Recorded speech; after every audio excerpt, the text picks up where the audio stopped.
L'Aiguille du Midi, 3842 mètres d'altitude. Le site touristique le plus célèbre des Alpes n'est pas épargné par la dégradation du permafrost.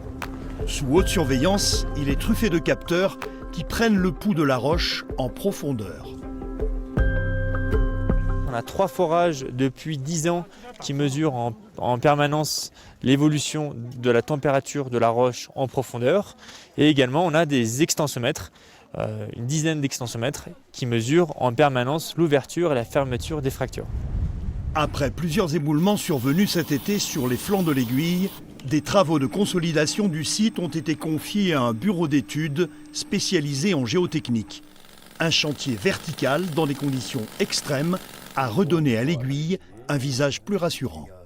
On a pris la décision avec la Compagnie du Mont Blanc d'intervenir sur la sécurisation de ce volume-là qui montrait des légers indices de mouvement. Pour ne pas prendre le risque, on a décidé de les conforter via des ancrages, donc des ancrages qui pouvaient atteindre jusqu'à 10 mètres de profondeur dans le rocher, mais traversant régulièrement des failles remplies de glace, donc ce fameux permafrost ou pergélisol de montagne. Refuge, gare de remontée mécanique, pylônes, près de 150 structures d'altitude subissent les affres de la dégradation du permafrost dans les Alpes françaises et font l'objet d'une surveillance accrue. Une quarantaine d'ouvrages menacés ont déjà été réhabilités. Ici, vous avez une poutre de 8 mètres de long avec 3 pylônes. Et pendant l'hiver, on s'est rendu compte que cette poutre, en fait, elle avait tendance à basculer dans la vallée. Parce que le terrain en dessous s'affaisse du fait du problème du permafrost.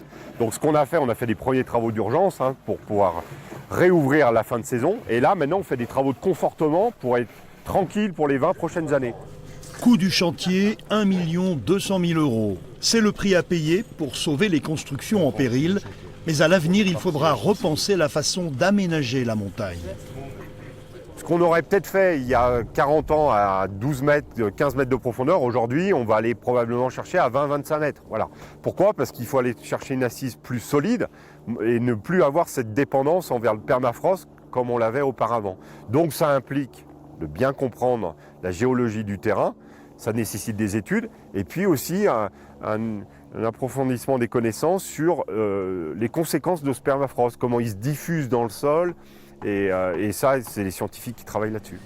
Des scientifiques dont on attend beaucoup, mais qui courent toujours après des fonds pour approfondir leurs connaissances dans ce tout nouveau domaine de recherche, un travail fastidieux qui demande du temps.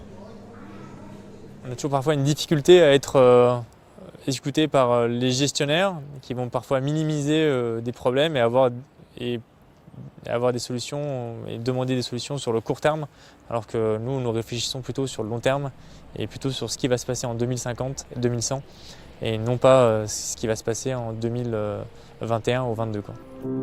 Course contre la montre, nouveau défi technologique à relever. Chercheurs, ingénieurs et aménageurs avancent encordés sur un terrain montagneux qui n'en finit pas de glisser.